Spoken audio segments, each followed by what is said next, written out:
Ce soir, donc, a priori, la France devrait replonger dans la crise politique. François Bayrou voulait alerter sur l'état des finances publiques, ramener l'opinion publique avec lui. Est-ce que son sacrifice est utile, Emmanuel ?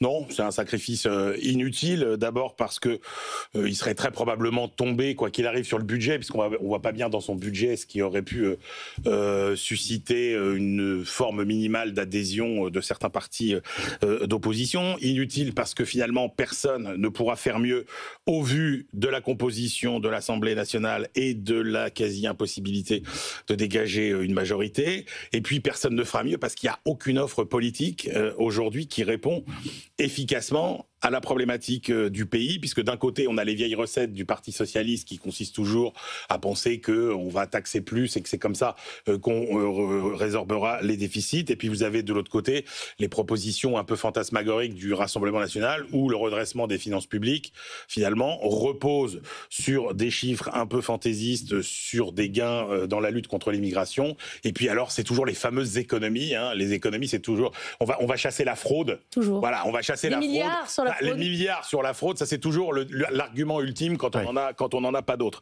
Et puis inutile aussi parce que elle consomme encore plus le divorce entre les Français et les dirigeants politiques. Regardez le sondage ELAB qui nous dit que 8 Français sur 10 sont consternés par le spectacle qui est offert par les politiques, parce que ça ne changera rien à la mobilisation du 10 qui devient non plus une manif anti-Bayrou mais une manif anti-système. Cette manifestation de mercredi, il faut oser le mot. On est dans un mouvement qui est quasi insurrectionnel. C'est quasiment une jacquerie. Vous n'avez pas de revendication spécifique. C'est un mouvement de... Se retirer du système avec les cartes bleues. De colère. Et puis enfin, parce que cette démission, elle accroît le risque de dissolution. Or, le risque de dissolution, c'est le pire aujourd'hui qui pèse sur l'économie française. Parce que imaginez qu'il n'y ait pas de majorité qui sorte de cette dissolution. Même si le président de la République démissionnait, sauf erreur de ma part, il ne pourrait pas convoquer une nouvelle élection législative pour obtenir une majorité avant un an. Donc, c'est un outil extrêmement dangereux. La réalité, c'est que dans l'intérêt de la France, et quel que soit le bilan d'Emmanuel Macron, c'est que, regardez tout ce que disent les chefs d'entreprise, etc., tout le monde attend l'élection présidentielle. Et c'est vrai que l'élection présidentielle, c'est encore la seule loi qui résiste encore dans la Ve République, c'est que chaque fois qu'on a choisi un nouveau président, je dis bien un nouveau président, pas réélu un président, eh bien, il a réussi toujours à obtenir une majorité. Rappelez-vous, en 2017, vous disiez Macron, il n'aura jamais de majorité, vous n'avez pas voulu Fillon à l'Élysée, vous l'aurez à Matignon parce qu'il y a la droite qui va gagner. Macron a eu une majorité.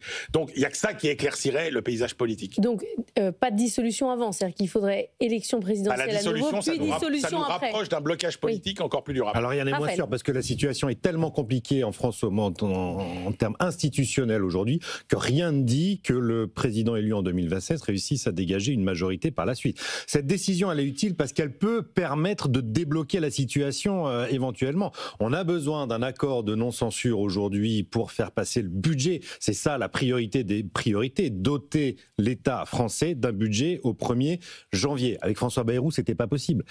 Il campait sur ses positions avec ses 44 milliards d'économies. Il faut négocier, tendre la main au Parti socialiste. C'est ce qu'on attendait de lui. Donc il a bien fait, en fait. Au passage chez Apolline de Malherbe sur BFM TV, une main tendue au Parti socialiste. Il n'a rien été la semaine dernière. Bon, s'il n'est pas possible de négocier, eh bien, il faut peut-être trouver un nouveau Premier ministre et débloquer cette situation. Il y a des négociations qui sont en cours pour définir ce nouveau terrain de jeu entre d'un côté le bloc central et de l'autre le PS qui ne rentrera pas au gouvernement, mais avec qui il faut négocier cet accord de non-censure. Mais il faudra peut-être que ce soit un nouveau Premier ministre, un nouveau chef de gouvernement qui ait un peu plus de maestria politique pour négocier cet accord de non-censure. Par ailleurs, ça c'est simplement pour débloquer la situation, mais collectivement, on n'a quand même jamais eu autant de pédagogie sur l'état de nos finances publiques. Et là, franchement, François Bayrou a fait état d'un constat lucide porté pour la première fois au sommet de l'État. On ne travaille pas assez, notre niveau de dépenses n'est pas soutenable et la dette est un poison qui nous asphyxie à petit feu. Puis personnellement, ça peut être utile pour lui-même puisque il pense très probablement en 2027, après être revenu à Pau pour les municipales, et il se dit qu'il pourra se représenter comme le sauveur et le seul adulte dans la place pour l'élection présidentielle. Non mais d'abord, Raphaël, c'est un peu de recul. On est exactement dans la même situation qu'au lendemain de la dissolution.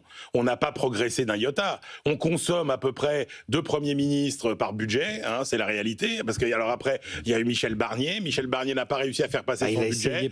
On a nommé François Bayrou, qui a péniblement fait passer le budget Barnier, mais qui n'est pas capable de faire passer un deuxième budget.